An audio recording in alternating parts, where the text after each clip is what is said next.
Hello friend, welcome to my channel exam store. Exam store channel में मैं आप सभी का स्वागत करता हूं। फ्रेंड, आज हम लोग पढ़ने वाले हैं संविधान। संविधान को लेकर काफ़ी लोगों के मन में सवाल उठता है, आखिर ये किस चिड़िया का नाम है संविधान? संविधान किसे कहते हैं? संविधान की हमें क्यों ज़रूरत पड़ती? ये तमाम तरीके के सवाल जो है हमारे मन में उठते रहते हैं और इसका जवाब बहुत ही कम लोग देख पाते हैं, बाकी लोग टाल देते हैं। तो इस वीडियो में हम लोग यही जरूर सीखने वाले हैं कि संविधान का महत्व क्या है, संविधान किसे कहते हैं, संविधान हमारे समाज के लिए क्यों जो है ज़रूरी है। ये सारी चीज़ें हम लोग इस वीडियो में देखने वाले हैं। और संविधान जो है समाज में शक्ति का बंटवारा कैसे करता है, भारत का संविधान कैसे बनाया गया, हमें संविधान की आवश्यकता क्यों पड़ी। तो चलिए इसी के बारे में ये वीडियो है, हम लोग इसको विस्तार से देखने वाले हैं। तो हम लोग वीडियो स्टार्ट करते हैं। इससे एक रिक्वेस्ट है, अभी तक आपने मेरे चैनल को सब्सक्राइब नहीं किया है तो पहले जाकर चैनल को सब्सक्राइब, वीडियो को लाइक कर दीजिए, क्योंकि एग्जाम स्टोर लगातार आपके लिए लेटेस्ट अपडेट हो प्रतियोगी परीक्षाओं की भी तैयारी कराता है। तो चलिए अब हम लोग स्टार्ट करते हैं। संविधान क्या है, तो इसके कार्य क्या हैं, समाज के लिए इसकी क्या भूमिका है, हमारे दैनिक जीवन में संविधान का क्या संबंध है। इन प्रश्नों के उत्तर उतने कठिन नहीं है जितना आप सोचते हैं। चलिए अब संविधान का तालमेल कैसे बढ़ता है इसके बारे में हम लोग बात करते हैं।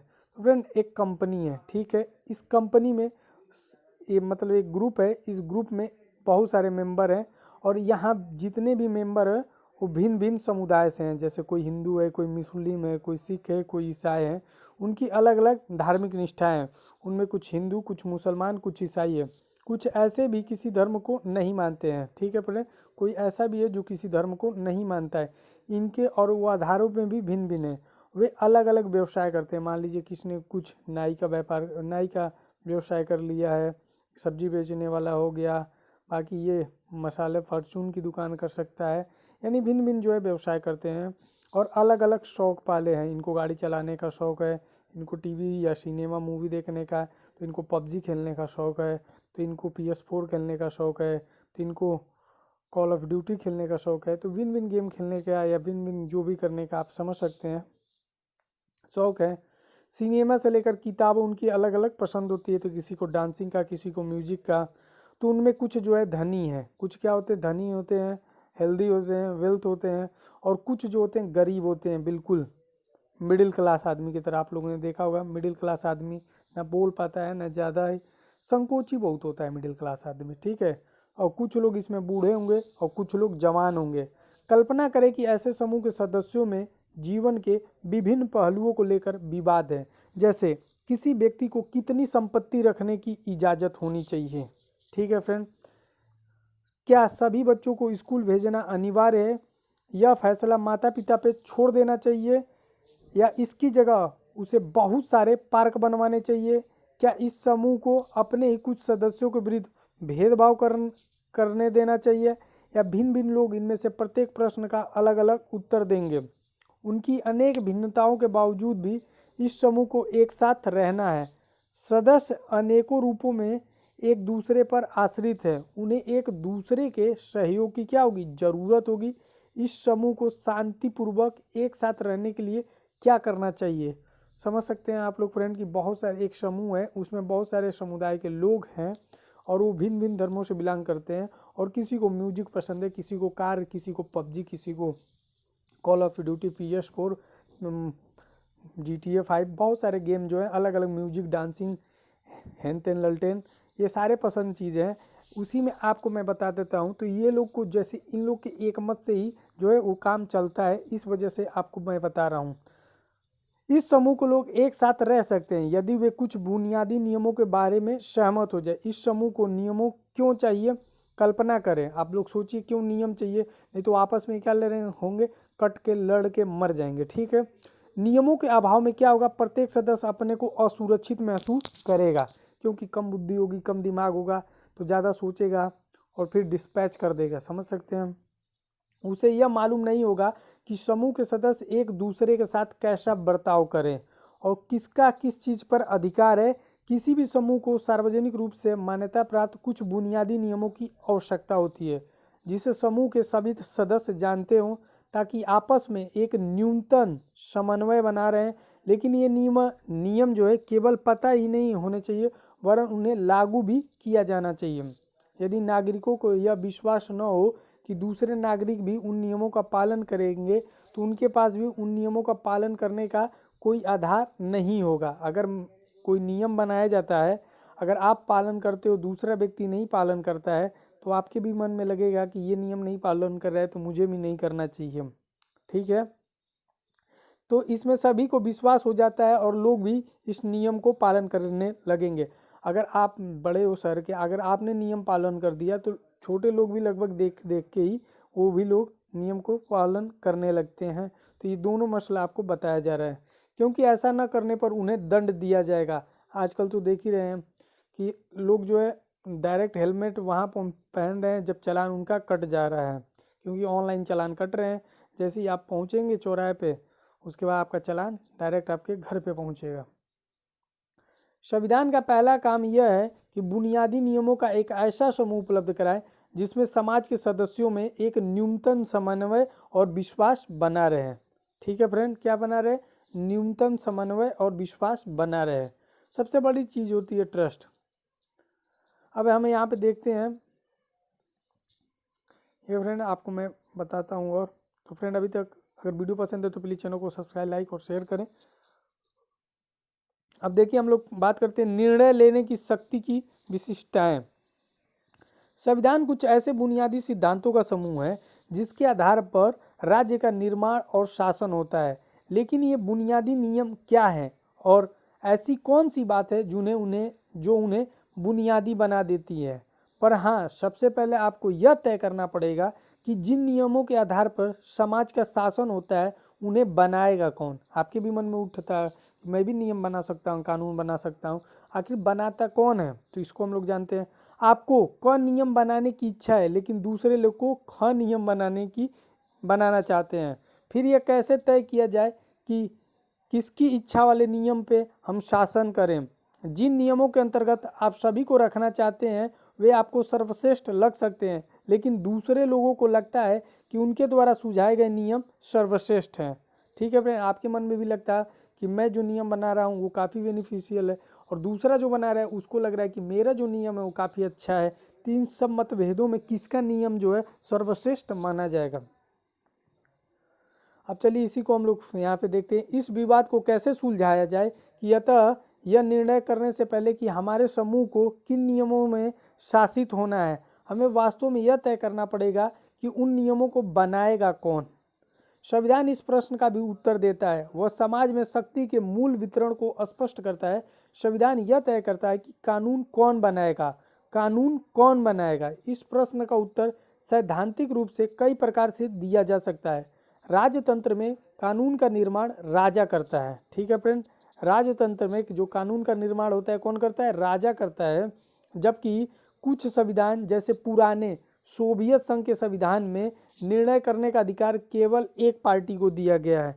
जैसा आप देखेंगे सोवियत संघ में संविधान का निर्माण करने का जो अधिकार है केवल एक पार्टी को दिया गया है, लेकिन लोकतांत्रिक संविधानों में निर्णय जो है मोटे तौर पर जनता लेती है। कौन लेती है फ्रेंड? जनता। ठीक है, जनता सब जानती है, आप लोग भी जानते हैं। लेकिन यह विषय इतना सरल नहीं है। यदि यह मान भी लिया जाए कि जनता निर्णय लेती है, तब भी यह प्रश्न अनुत्तरित रह जाता है कि जनता निर्णय कैसे लेती है। क्या कोई कानून बनाने के लिए सभी लोगों को सहमत होना चाहिए? प्राचीन यूनान की पद्धति के अनुसार क्या प्रत्येक मुद्दे पर सभी लोगों को वोट देना चाहिए, या लोगों को अपने निर्वाचित प्रतिनिधियों के द्वारा अपनी राय व्यक्त करनी चाहिए? लेकिन लोगों को अपने प्रतिनिधियों के माध्यम से काम करना हो तो फिर उन प्रतिनिधियों का चयन कैसे हो? समझ रहे हैं फ्रेंड, आप लोग भी देखते हैं जो हम लोग प्रतिनिधि का चयन करते हैं वो लोग प्रतिनिधि जो है आगे प्रेसिडेंट का चुनाव करते हैं। और कुल कितने प्रतिनिधि हों? उदाहरण के लिए भारतीय संविधान में यह स्पष्ट किया गया है कि अधिकतर कानून संसद बनाएगी। कौन बनाएगी? जो अधिकतर कानून होते हैं कौन बनाते हैं? संसद, पार्लियामेंट बनाएगी। और इस संसद का गठन भी एक विशेष प्रकार से किया जाएगा। किसी समाज में कानून कैसे हैं, इसे देखने के पहले उन कानून को बनाने का अधिकार रखने वालों का पहचान होगा। यदि संसद को कानून बनाने का अधिकार है तो पहले उसे यह क्या करे? इम्प्लीमेंट करे, अपने ऊपर भी लागू करे। अधिकार देने वाला कोई कानून नहीं होना चाहिए। यह काम संविधान करता है। कौन करता है फ्रेंड? यह काम संविधान करता है। संविधान वह सत्ता है जो सर्वप्रथम सरकार बनाती है। संविधान क्या करती है? सर्वप्रथम सरकार बनाती है। संविधान का जो दूसरा काम यह स्पष्ट करता है कि समाज में निर्णय लेने वाली वो शक्तियाँ किसके पास होंगी। संविधान यह भी तय करता है कि सरकार कैसे निर्मित होगी। ठीक है, अब सरकार की शक्तियों की सीमाएं जो है हम लोग जान लेते हैं। मान लीजिए कि आपने यह तय कर लिया कि निर्णय कौन करेगा, किंतु जब उस सत्ता ने कानून बनाए तब आपको लगा कि वे कानून पूर्णतः अनुचित हैं। उदाहरण के लिए उसने आपको अपने धर्म का पालन करने से रोक दिया, या उसने यह निर्णय ले लिया कि किसी खास किस्म के रंग वाले वस्त्र नहीं पहने जा सकते हैं, या आप कुछ विशेष गीत गाने का स्वतंत्र नहीं है, या किसी विशेष समूह यानी धर्म जाति के लोगों को सदैव दूसरों की सेवा करनी पड़ेगी। जैसे आप लोग पहले देखते थे जो होते थे, तो जितने भी जैसे छोटे जात के लोग होते थे वो हमेशा सेवा ही करते थे, वो लोग व्यवसाय नहीं कर सकते थे, खेती बाड़ी उनको करनी पड़ती थी। तो यही सब आपको इसमें बताया जा रहा है कि लोगों की सदैव दूसरों की सेवा करनी पड़ती थी। पहले लोग क्या करते थे, लोगों के यहाँ जो है जबरन जो है जबरदस्ती मजदूरी कराया करते थे उन्हें किसी भी प्रकार की संपत्ति रखने का अधिकार भी नहीं होगा। सरकार किसी को भी मनमाने तरीके से गिरफ्तार कर सकती है, या किसी एक खास रंग वाले लोगों को ही कुएं से पानी भरने की इजाज़त दी जाएगी। स्वाभाविक है, पहले के लोग क्या करते थे, अगर आपको प्यास लगी है और आपने किसी जैसे राजपूत ब्राह्मण के यहाँ से पानी पी लिया, तो क्या करते थे वो लोग, या तो उस बच्चे का जीभ कटवा देते थे, या उस कुएं को या तो फिर बंद ही करा दिया जाता था। ठीक है, कि आपको कानून अनुचित है, अन्यायपूर्ण लगेंगे यदि ये सभी कानून उस सरकार द्वारा बनाए गए हैं जो एक विशेष प्रक्रिया का पालन करके बनी है, लेकिन सरकार द्वारा ऐसे कानून को बनाने के पीछे जरूर कोई अन्यायपूर्ण बात होगी। ठीक है फ्रेंड, अब संविधान का जो तीसरा काम है कि वह सरकार द्वारा अपने नागरिकों पर लागू किए जाने वाले कानून को भी कोई सीमा तय करे। ये सीमाएं इस रूप में मौलिक होती हैं कि सरकार कभी उनका उल्लंघन नहीं कर सकती है। ठीक है, संविधान सरकार की शक्तियों को कई तरीके से सीमित करता है। सरकार की शक्तियों को सीमित करने का सबसे सरल तरीका यह है कि नागरिक के रूप में हमारे मौलिक अधिकारों को स्पष्ट कर दिया गया है और कोई भी सरकार कभी भी उनका उल्लंघन न कर सके। इन अधिकारों का वास्तविक स्वरूप और व्याख्याएं भिन्न भिन्न संविधानों में बदलती रहती हैं, लेकिन अधिकतर संविधानों में कुछ विशेष मौलिक अधिकार सदैव पाए जाते हैं। नागरिकों को मनमाने ढंग से बिना किसी कारण के गिरफ्तार करने के विरुद्ध सुरक्षा प्राप्त है। यह सरकार की शक्तियों के रूप में एक मूलभूत सीमा है। नागरिकों को सामान्यतः कुछ मौलिक स्वतंत्रताओं का भी अधिकार है, जैसे भाषण की स्वतंत्रता, अंतरात्मा की आवाज़ पर काम करने की स्वतंत्रता, संगठन बनाने की स्वतंत्रता। व्यवहार में इन अधिकारियों को राष्ट्रीय आपातकाल में सीमित किया जा सकता है और संविधान उन परिस्थितियों को उल्लेख भी करता है जिनमें अधिकारों को वापस भी लिया जा सकता है। समाज की आकांक्षाएं और लक्ष्य, अधिकतर पुराने संविधानों में केवल निर्णय लेने की शक्ति का वितरण और सरकार की शक्ति का पर प्रतिबंध लगाने का भी काम किया गया था, लेकिन 20वीं शताब्दी के अनेक संविधान, जिनमें भारतीय संविधान एक अत्यंत सुंदर उदाहरण है, एक ऐसा सक्षम ढांचा भी प्रदान करते हैं जिसमें सरकार कुछ सकारात्मक कार्य कर सके, समाज की आकांक्षाओं और उसके लक्ष्य को अभिव्यक्ति दे सके। भारतीय संविधान ने इस संबंध में कुछ नए प्रयोग किए हैं।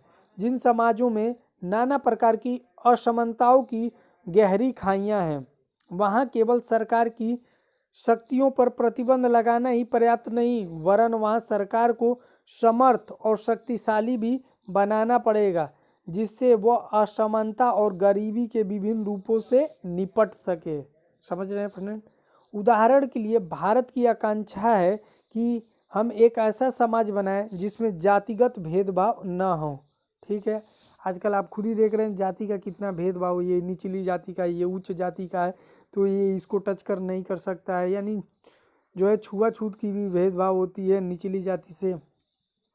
यदि यह हमारे समाज की आकांक्षा है तो हम अपनी सरकार को इतना समर्थ और शक्तिशाली बनाना पड़ेगा कि वह इस लक्ष्य को प्राप्त करने के लिए सभी आवश्यक कदम उठा सके। जितने भी कठोर हो सकते हैं, जैसे छुआछूत जो है ख़त्म कर दिया गया है, इसके खिलाफ जो भी आवाज़ उठा, मतलब जिसने भी मतलब इसके खिलाफ वो किया, तो उसको क्या करना पड़ेगा, आप लोग कमेंट बॉक्स में ज़रूर बताएं। दक्षिण अफ्रीकन नस्ली भेदभाव के पुराने इतिहास का उदाहरण है। इसके नए संविधान ने सरकार को इस योग्य बनाया है कि वह नस्ली भेदभाव को मिटा सके।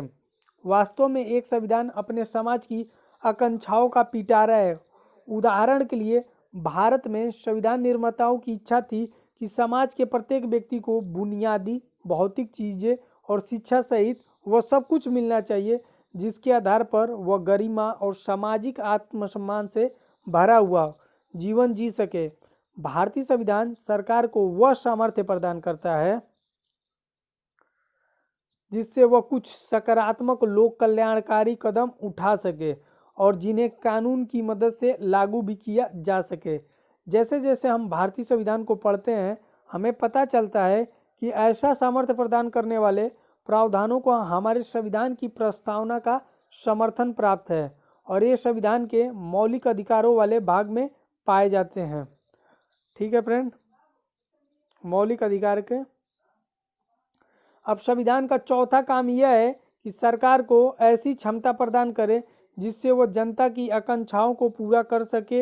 एक न्यायपूर्ण समाज की स्थापना।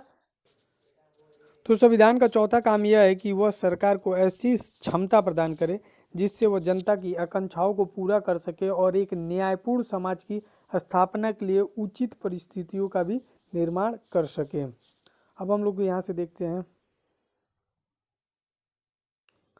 राष्ट्र की बुनियादी पहचान क्या है। आखिरी और शायद सबसे महत्वपूर्ण बात यह है कि संविधान किसी समाज की बुनियादी पहचान होता है। इसका अर्थ यह है कि संविधान के माध्यम से ही किसी समाज की एक सामूहिक इकाई के रूप में पहचान होती है। इस सामूहिक पहचान को बनाने के लिए हमें इस संबंध में कुछ बुनियादी नियमों पर सहमत होना पड़ता है कि हम प्रशासन कैसे होगा और शासितों में कौन कौन से लोग होंगे। संविधान बनने के पहले हमारी अन्य प्रकार की पहचान या अस्मिताएं होती थीं, लेकिन कुछ बुनियादी नियमों और सिद्धांतों पर सहमत होकर हम अपनी मूलभूत राजनीतिक पहचान बनाते हैं। दूसरा, संवैधानिक नियम हमें एक ऐसा विशाल ढांचा प्रदान करते हैं जिसके अंतर्गत हम अपनी व्यक्तिगत आकांक्षाओं, लक्ष्य और स्वतंत्रताओं का प्रयोग करते हैं। संविधान आधिकारिक बंधन लगाकर यह तय कर देता है कि कोई क्या कर सकता है और क्या नहीं कर सकता है। अतः संविधान हमें एक नैतिक पहचान भी देती है। तीसरा और अंतिम, अब शायद यह संभव हो सका है कि अनेक बुनियादी राजनीतिक और नैतिक नियम विश्व के सभी प्रकार के संविधानों में स्वीकार किए गए हैं। अगर हम दुनिया भर के संविधानों को देखें तो हमें सरकारों के अलग अलग स्वरूप और विविध प्रकार की प्रक्रियाएं दिखाई देंगी। ठीक है फ्रेंड, अगर आप दुनिया भर के संविधानों को देखेंगे तो आपको भिन्न भिन्न प्रकार की सरकारें अलग अलग स्वरूप और विविध प्रकार के दिखाई देंगी उनकी प्रक्रियाएं, लेकिन उनमें काफ़ी कुछ साझा भी है। अधिकतर संविधान कुछ मूलभूत अधिकारों की रक्षा करते हैं और ऐसी सरकारें संभव बनाते हैं जो किसी न किसी रूप में लोकतांत्रिक होती हैं। कैसी होती हैं? लोकतांत्रिक होती हैं। लेकिन राष्ट्रीय पहचान की अवधारणा अलग अलग संविधानों में अलग अलग ढंग की होती हैं। ज़्यादातर राष्ट्र विभिन्न जटिल ऐतिहासिक परंपराओं के सम्मिलन से बनते हैं। ये किसी राष्ट्र में रहने वाले विभिन्न समूहों को कई तरीके से आपस में मिला लेते हैं। जैसे जर्मनी का निर्माण जर्मन नस्ल के आधार पर हुआ है। संविधान ने इस पहचान को अभिव्यक्ति की। दूसरी ओर भारतीय संविधान की जातीयता और नस्ल को नागरिकता के आधार के रूप में मान्यता नहीं देता है। विभिन्न राष्ट्रों की केंद्रीय सरकार और विभिन्न क्षेत्रों के बीच के संबंध को लेकर भिन्न भिन्न अवधारणाएं होती हैं। यह संबंध उस देश की राष्ट्रीय पहचान बनाता है। संविधान की सत्ता। हमने संविधान द्वारा किए जाने वाले कुछ कार्यों की रूपरेखा प्रस्तुत की है। ठीक है, हम लोग यहाँ देखते हैं नीचे भारतीय और अन्य संविधानों के कुछ प्रावधान दिए गए हैं। बताते हैं इनमें प्रत्येक का प्रावधान क्या कार्य करता है। ठीक है, सरकार किसी भी नागरिक को किसी धर्म का पालन न करने की आज्ञा नहीं दे सकती है। ठीक है फ्रेंड, जो सरकार है किसी भी नागरिक को कि आप इस धर्म का पालन कीजिए, आप इस धर्म का पालन न कीजिए। ठीक है फ्रेंड, ये जो है सरकार आज्ञा नहीं दे सकती है, ये सरकार की शक्ति पर सीमा नहीं है। ठीक है, सरकार को आय और संपत्ति की असमानता को कम करने का प्रयास अवश्य करना चाहिए। ठीक है, राष्ट्रपति के पास प्रधानमंत्री को नियुक्त करने की शक्ति है। संविधान वह सर्वोच्च कानून है जिसका सभी पालन करना पड़ता है, सभी को पालन करना पड़ता है। ठीक है, संविधान वह सर्वोच्च कानून है जिसको सभी का पालन करना पड़ता है। भारतीय नागरिक किसी खास नस्ल, जाति या धर्म तक सीमित नहीं है। जो भारतीय नागरिक है किसी एक धर्म को ज़्यादा जो है नहीं सपोर्ट करती है, सभी धर्म जो है बराबर है। यही बताया जा रहा है कि किसी खास धर्म, नस्ल या जाति को सीमित नहीं है। इन कार्यों से स्पष्ट होता है कि क्यों अधिकतर समाजों में एक संविधान होता है। लेकिन संविधान के बारे में हम 3 और प्रश्न कर सकते हैं कि संविधान क्या है, संविधान कितना प्रभावी है, क्या संविधान न्यायपूर्ण है। अधिकतर देशों में संविधान एक लिखित दस्तावेज के रूप में होता है जिसमें राज्य के बारे में कई प्रावधान होते हैं और यह प्रावधान बताते हैं कि राज्य का गठन कैसे होगा और वह किन सिद्धांतों का पालन करेगा। जब हम किसी देश के संविधान की बात करते हैं तो सामान्य रूप से हम उसी दस्तावेज का जिक्र करते हैं, लेकिन कुछ देश जैसे इंग्लैंड के पास ऐसा कोई दस्तावेज नहीं है जिसे संविधान कहा जा सके, बल्कि उनके पास दस्तावेजों और निर्णयों की एक लंबी श्रृंखला है जिसे सामूहिक रूप से संविधान कहा जाता है। अतः हम यह कह सकते हैं कि संविधान वह दस्तावेज या दस्तावेजों का पुंज है जो उन कार्यों को करने का प्रयास करता है जिसका ऊपर उल्लेख किया गया है। लेकिन विश्व में अनेक संविधान केवल कागज पर ही होते हैं, वो केवल थोथे शब्द होते हैं और कुछ नहीं। महत्वपूर्ण प्रश्न यह है कि कोई संविधान कितना प्रभावी है, उसे कौन सी बात प्रभावी बनाती है या कौन सी बात यह सुनिश्चित करती है कि लोगों के जीवन पर वास्तव में उसका कितना प्रभाव पड़ता है। संविधान का प्रभावी होना अनेक कारणों पर निर्भर है। संविधान को प्रचलन में लाने का क्या तरीका है, इसका मतलब है कि कोई संविधान कैसे अस्तित्व में आया, किसने संविधान बनाया और उनके पास इसे बनाने की कितनी शक्ति थी। अनेक देशों में संविधान इसलिए निष्प्रभावी होते हैं क्योंकि वे सैनिक शासकों या ऐसे अलोकप्रिय नेताओं के द्वारा बनाए जाते हैं जिनके पास लोगों को अपने साथ लेकर चलने की क्षमता नहीं होती है। विश्व के सर्वाधिक सफल संविधान भारत, दक्षिण अफ्रीका और अमेरिका के हैं। ठीक है फ्रेंड, जो विश्व के सर्वाधिक सफल संविधान हैं वो कहाँ कहाँ के हैं? भारत हो गया, दक्षिण अफ्रीका हो गया और अमेरिका। ये ऐसे संविधानों के उदाहरण हैं जिन्हें एक सफल राष्ट्रीय आंदोलन के बाद बनाया गया है। यद्यपि भारतीय संविधान को औपचारिक रूप में एक संविधान सभा ने दिसंबर 1946 और नवंबर 1949 के मध्य बनाया गया है, पर ऐसा करने में उनकी राष्ट्रीय आंदोलन के लंबे इतिहास से काफ़ी प्रेरणा ली है। राष्ट्रीय आंदोलन में समाज के सभी वर्गों को एक साथ लेकर चलने की विलक्षण क्षमता थी। संविधान को भारी वैधता मिली थी क्योंकि उसे ऐसे लोगों ने बनाया है जिनमें समाज का अटूट विश्वास था और जिनके पास समाज के विभिन्न वर्गों से सीधा संवाद करने और उनका सम्मान प्राप्त करने की भी क्षमता थी। संविधान निर्माता लोगों को यह समझने में सफल रहे कि संविधान उनकी व्यक्तिगत शक्तियों को बढ़ाने का कोई साधन नहीं है। यही कारण है कि संविधान को भारी वैधता मिली है। संविधान का अंतिम प्रारूप उस समय की व्यापक राष्ट्रीय आम सहमति को व्यक्त करता है। कुछ देशों ने अपनी संविधान पर पूर्ण जनमत संग्रह कराया है जिसमें सभी लोग अपनाए जा रहे संविधान के पक्ष या विपक्ष में राय देते हैं। भारतीय संविधान पर कोई ऐसा जनमत नहीं है।